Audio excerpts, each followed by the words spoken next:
With the rise in home insurance is where we begin tonight. Some Ozarks insurance agents say they're seeing premiums jump 10, 20%, and even more. Kevin Schwaller, why is this getting so expensive? Well, the bad weather in Missouri is one reason. These are the incurred losses from insurance companies coming up here. Now, in 2008, the losses were more than $800 million. The recent peak in 2011 was about $1.9 billion with a B. So you're having to pay up in part because insurance companies are having to pay out.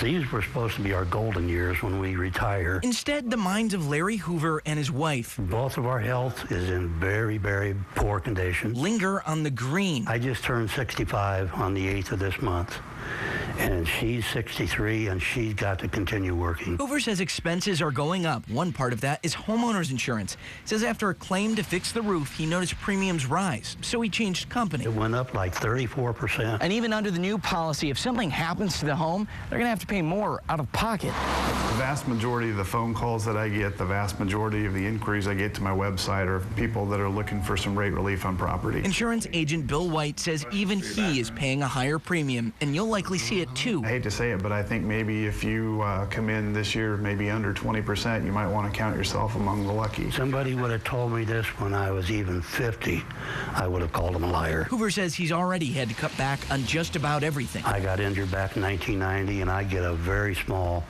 disability check. And right now, he'd rather think less about money and more about those golden years. Bill White says storms are a big reason for the increase again, and it's not only tornadoes, wind, and hail too. Multiple years of high losses.